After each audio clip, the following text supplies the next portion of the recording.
Muy bien, queridos, vamos al texto bíblico, Isaías capítulo 6, a partir del versículo 1, dice lo siguiente: En el año que murió el rey Usías, vi yo al Señor sentado sobre un trono alto y sublime, y las faldas llenaban el templo.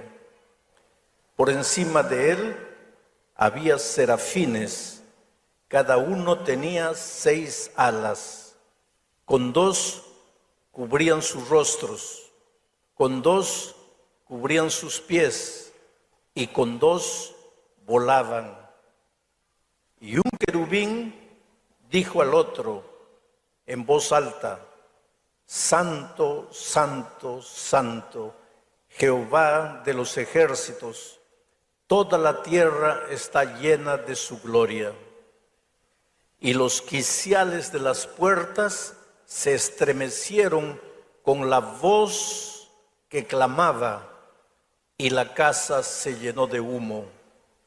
Entonces dije, quien está escribiendo es Isaías, él está relatando, dice: entonces dije, ay de mí que soy muerto, porque siendo hombre inmundo de labios y habitando en medio de pueblo que tiene labios inmundos, han visto mis ojos al Rey Jehová de los ejércitos.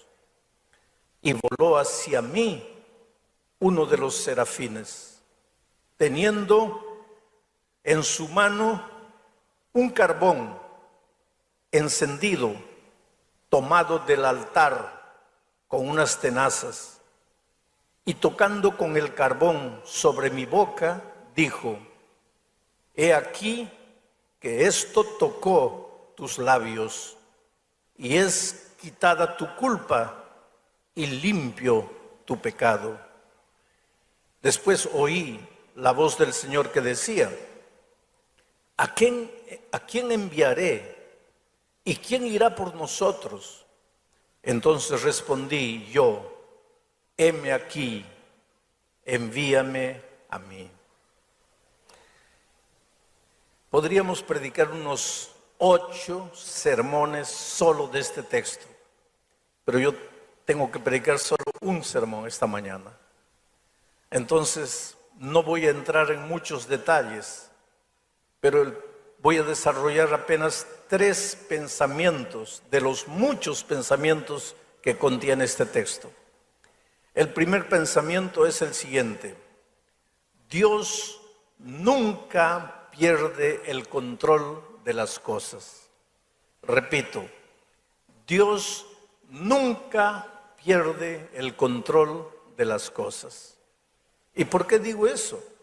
Porque Isaías empieza escribiendo así: en el año que murió el rey Usías, yo vi la gloria de Dios. Dios estaba sentado en su trono en el año que murió el rey Usías. Ahora ustedes van a entender por qué digo que Dios nunca pierde el control de las cosas. En el año que el rey Usías murió. El rey Usías fue uno de los reyes de Judá. Entró al reinado con 16 años de edad, 16 años, un jovencito. Y gobernó durante 52 años.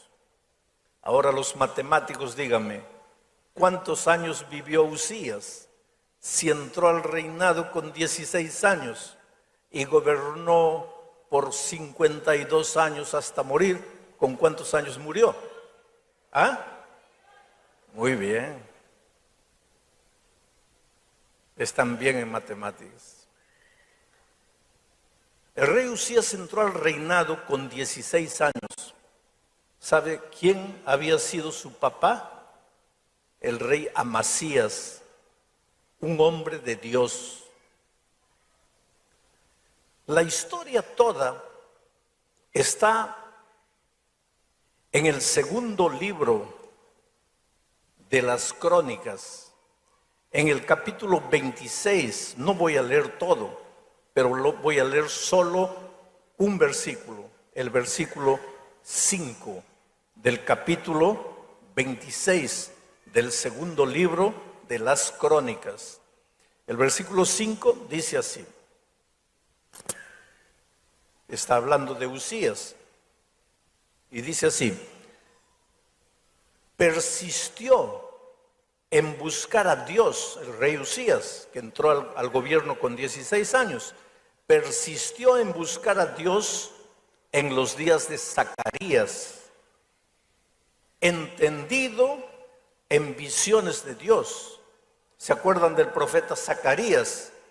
Pues el profeta Zacarías estaba desarrollando su ministerio cuando Usías estaba gobernando al pueblo de Dios.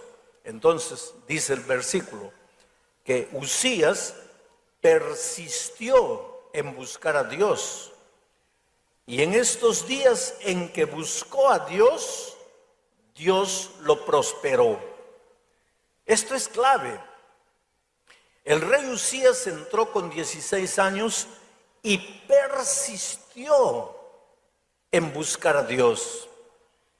Porque buscar a Dios una vez es fácil. Cuando estás desesperado, cuando tu negocio fracasó, cuando estás con cáncer, cuando las cosas no van bien, buscar a Dios, todo el mundo busca. Pero buscar a Dios persistiendo, a pesar de las dificultades, a pesar de los contratiempos, a pesar de que muchas veces suceden cosas que no entiendes. Persistir. Estoy viniendo de Honduras. Me llevaron a la televisión, al canal más grande de Honduras, a hacer una entrevista con un periodista famoso, y estaba un senador de la República ahí. Y él me hizo una pregunta. Él perdió un hijo, adolescente, le compró una de esas, ¿cómo se llaman? Bueno, pero el muchacho con el juguete se mató. Entonces él está herido, su hijo adolescente murió. Y él se pregunta, ¿cómo puedo seguir a Dios? Si Dios me hizo esto.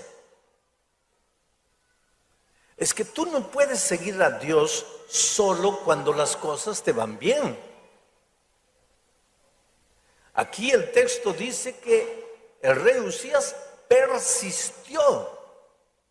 O sea, tú tienes que seguir a Dios en las buenas y en las malas. Cuando estás bien empleado y cuando pierdes el empleo. Cuando estás bien sano y cuando estás con cáncer. Porque seguir a Dios cuando todo te va bien, eso no es mérito.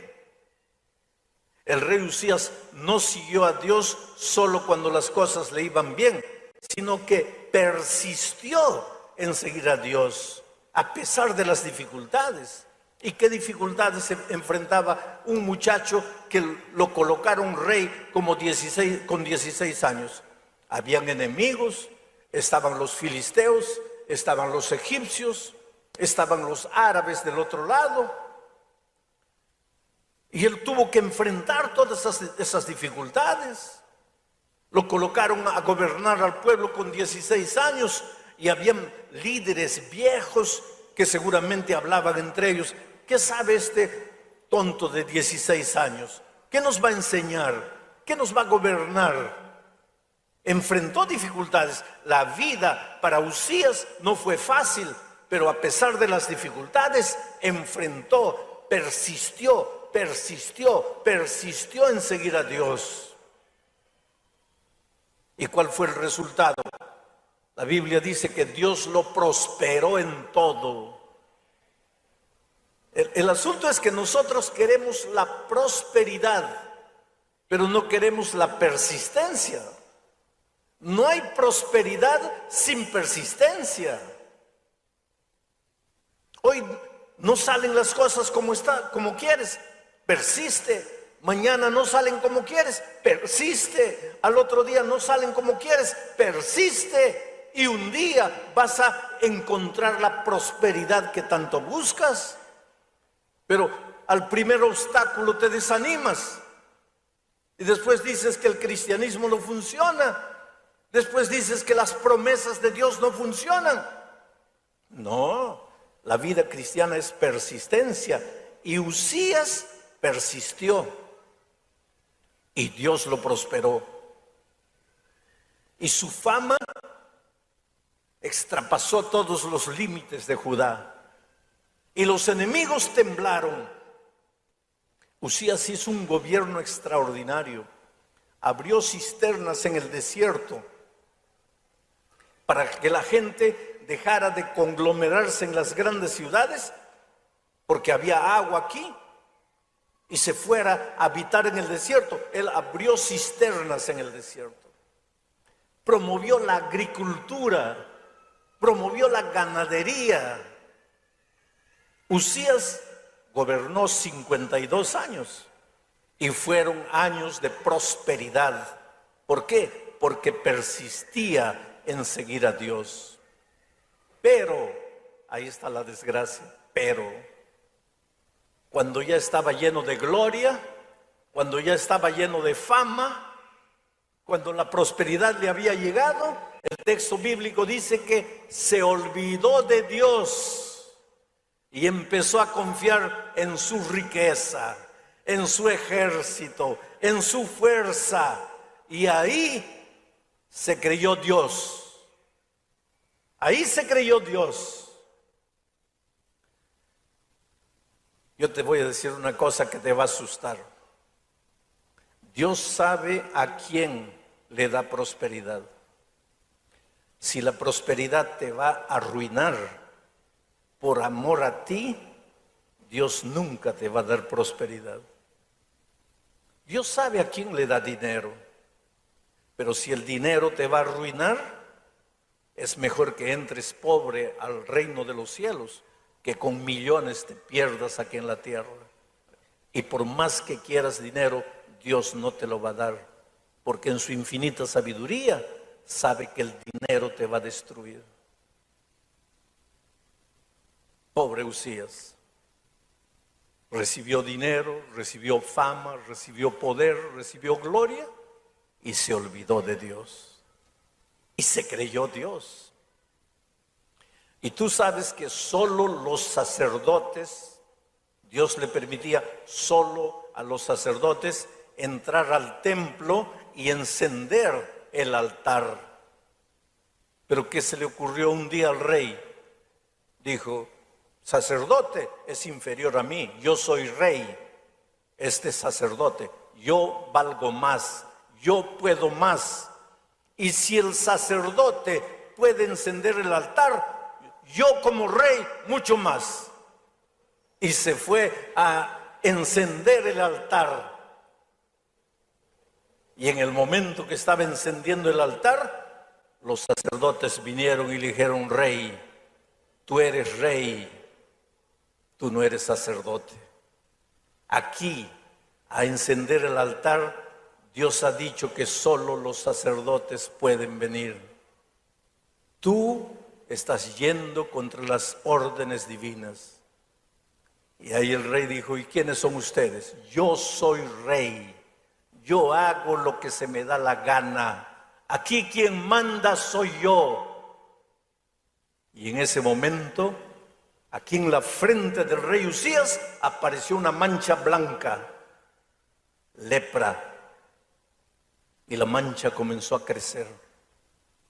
Y vinieron todos y lo cubrieron para que el pueblo no viera. Y lo llevaron, lo sacaron del templo. Y permaneció leproso varios años, hasta que murió leproso. Ese año que el rey Usías murió, el pueblo estaba avergonzado por su rey malcriado que se atrevió a desafiar a Dios. El pueblo estaba medio desorientado porque pues confiaban en su rey. Los enemigos, al enterarse que el rey estaba enfermo, ahora comenzaron a armar sus ejércitos para invadir al pueblo de Dios.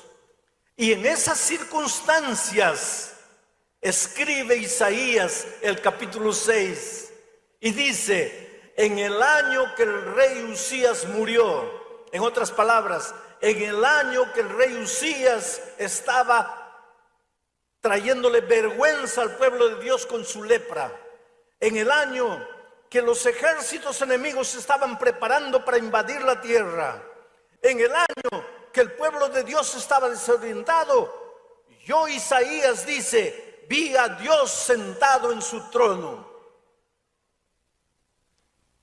Cuando un monarca está sentado en su trono, cuando todo va bien. Y Dios está sentado en su trono. ¿Por qué? Porque todo va bien.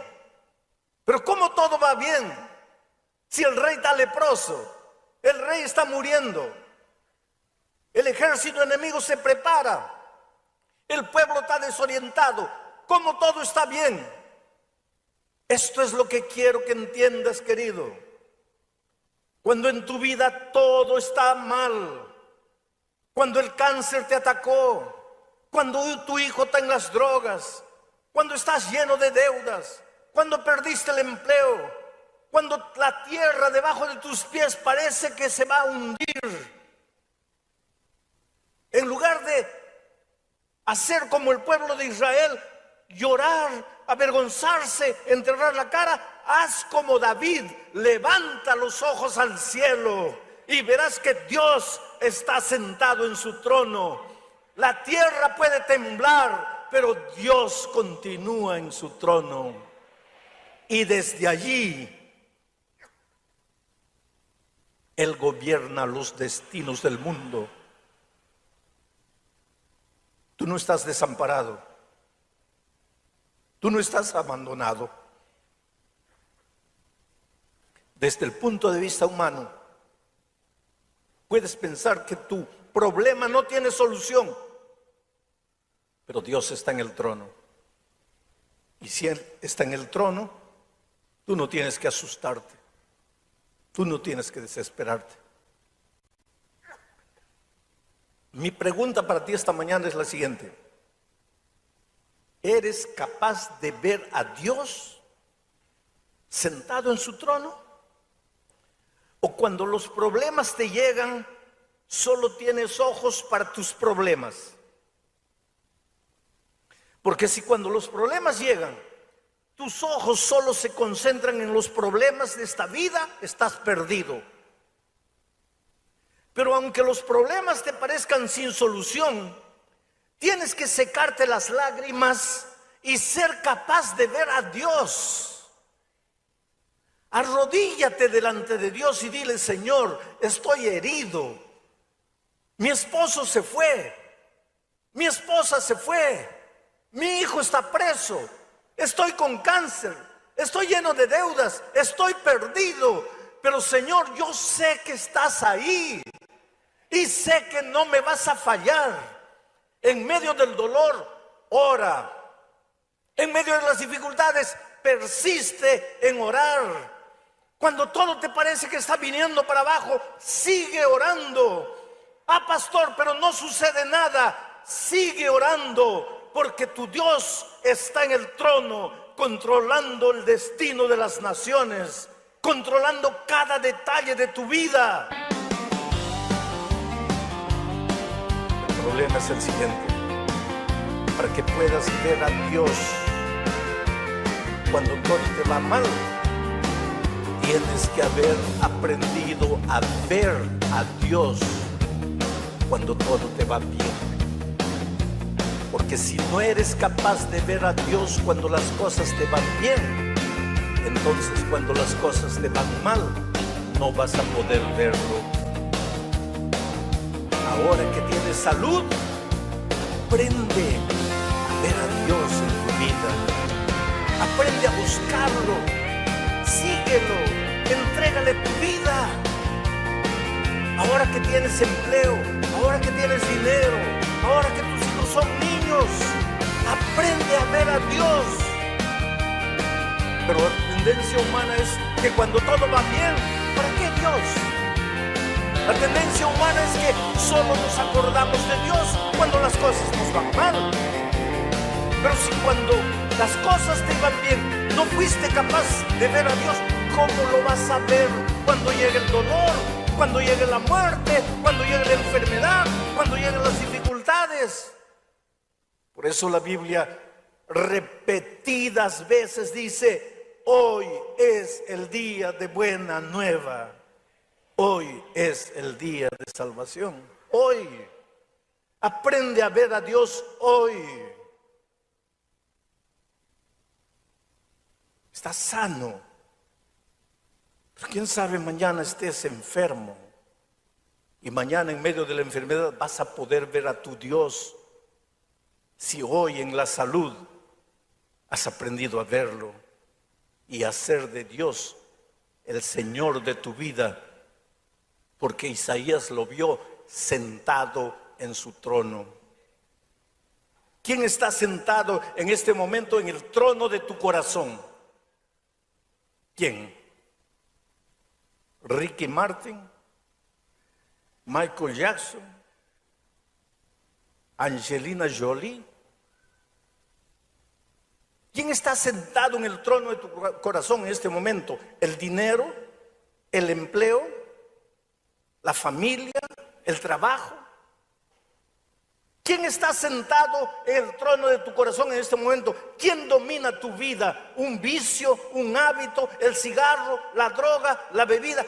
¿Quién está sentado en el trono de tu corazón en este momento? Si Dios está sentado en el trono, cuando llegue el dolor, las dificultades y las pruebas,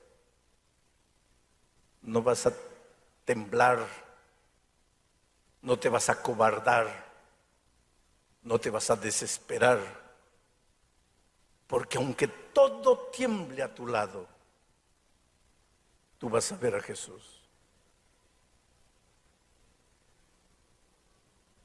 Un día mi hijo se perdió en una ciudad grande como Belo Horizonte en el Brasil, una ciudad de 3 millones de habitantes. Mi hijo tenía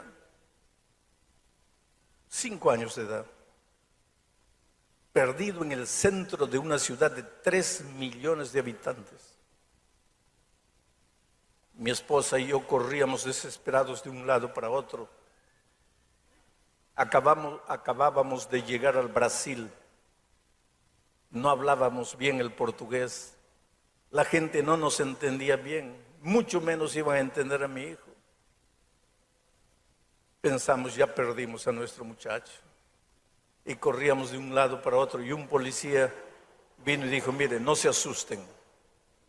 Vamos a esperar que llegue la noche, porque a las 6 de la tarde toda la gente se va a ir del centro, porque aquí en el centro solo hay vida, hay movimiento durante el día. A las 6 de la tarde todas las tiendas se cierran, todas las calles quedan vacías, y si su hijo está por aquí, lo vamos a encontrar. Y efectivamente, nos pusimos a esperar. 6 de la tarde las tiendas empezaron a cerrar. El viento frío comenzó a soplar. Las sombras de la noche comenzaron a llegar. La gente toda comenzó a irse. Y encontramos a nuestro hijito sentado en un cajón de frutas, jugando con un palito y una bolita de vidrio en el suelo. Y yo pensé que lo iba a encontrar desesperado, llorando. Y pues corrí para abrazarlo y él me miró sereno, tranquilo, me sonrió.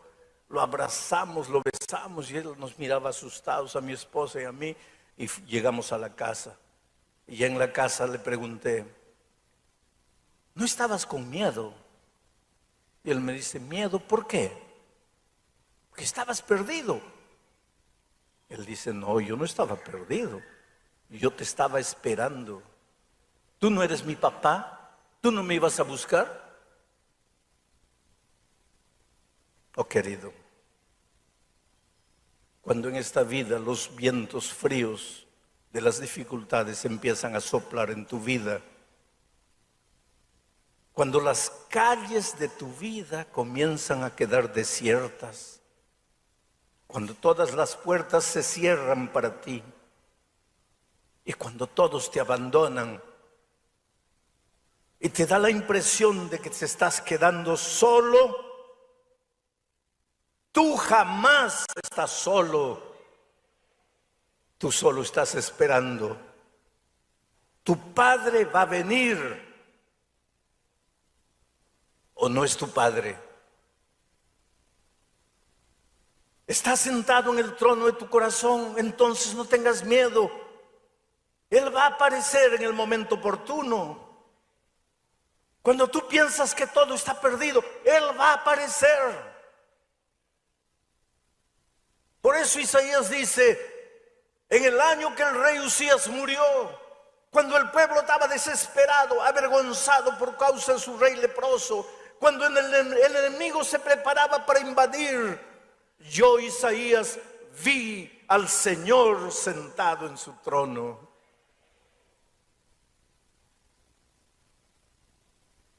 ¿Y sabes lo que sucede cuando tú ves a Dios en su santidad y en su gloria? Tú entiendes tu pecaminosidad. A veces yo encuentro por ahí a alguien que se cree santo, que se cree bueno, que se cree perfecto. A veces yo encuentro por ahí a alguien que no solo se considera santo, sino que se cree en el derecho de apuntarle con el dedo el pecado a todas las personas. ¿Sabes por qué es eso? Porque nunca has visto a Dios en su gloria. Porque si lo vieras en su gloria, no te sentirías en el derecho de apuntarle el pecado a nadie. Caerías como Isaías cayó en el suelo, reconociendo tu miseria, tu pecaminosidad, y dirías como Isaías, estoy muerto, porque he visto a Dios en su santidad, yo que soy hombre de labios inmundos y que vivo en medio de gente de labios inmundos, he visto a Dios, estoy perdido.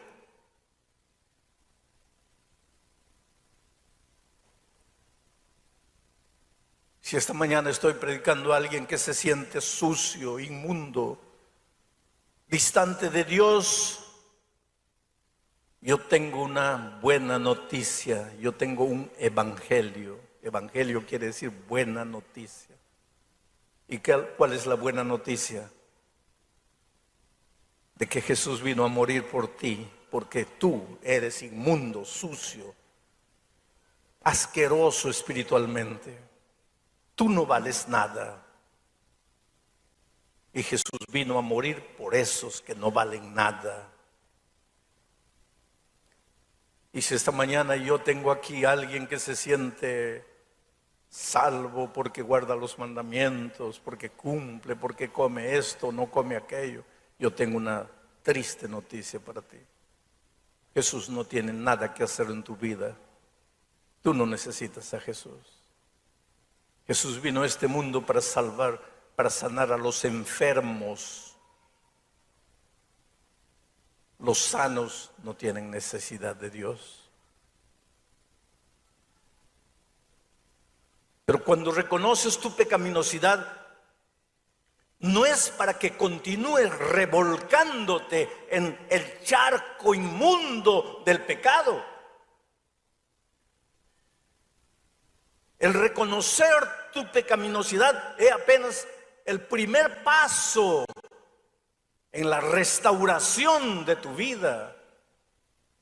Pero cuando Isaías reconoció su pecaminosidad, ¿qué sucedió? El texto bíblico dice que un ángel tomó un carbón encendido, una brasa viva con una tenaza del altar, y lo trajo a Isaías y le colocó esa brasa viva en los labios, porque él decía, mis labios son inmundos.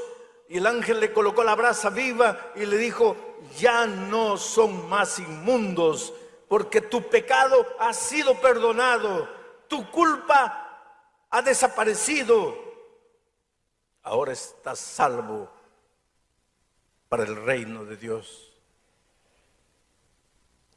En el altar, el ángel sacó la brasa viva del altar. ¿Qué sucedía en el altar? En el altar de Israel, ¿qué sucedía allí? Dime, ¿para qué servía el altar? ¿Qué hacía el sacerdote todos los días en el altar? Ofrecía el sacrificio. ¿Quién moría en el altar? El cordero. ¿Y a quién simbolizaba ese cordero? Al Cordero de Dios que quita el pecado del mundo. ¿Qué es lo que Dios quiere decirte esta mañana? Que tu salvación viene del altar. Tu salvación viene del Cordero. Tu salvación viene de su sangre derramada. Tu salvación es por gracia. Tu salvación viene de Jesús. Nadie tiene esta mañana el derecho de volver para la casa sintiéndose derrotado, sintiéndose fracasado, sintiéndose inmundo, perdido, condenado. Claro que tú y yo somos inmundos. Pablo dice, de los pecadores, de los cuales yo soy el primero. Y esta mañana diría yo, y yo soy el segundo.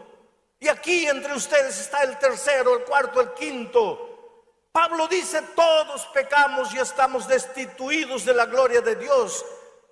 Pero eso no quiere decir que estamos condenados, porque Pablo mismo dice, ahora pues ya ninguna condenación hay para los que están en Cristo Jesús.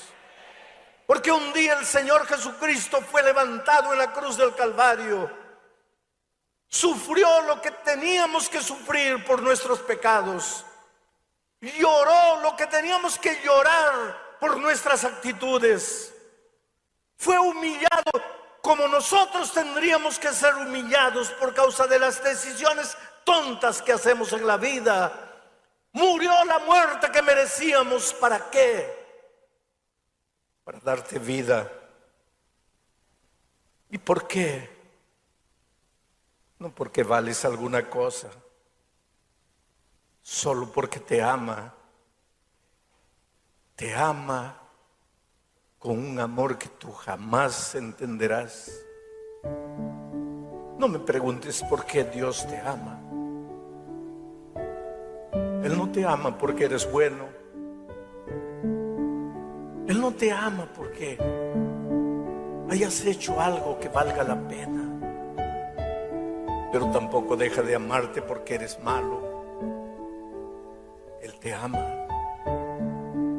Y dice, con cuerdas de amor te traje. Déjate traer al Señor Jesús con las cuerdas de su amor. Ven a Él. Entrégale tu vida. Ríndete a Él. Deja que Él cure tus heridas. Deja que Él limpie tu pasado. Deja que Él te haga de nuevo. Deja de pensar que tú puedes solo, porque no puedes. Puedes aparentar, puedes dar la impresión de que eres bueno, pero no lo eres. Jesús es tu única salida.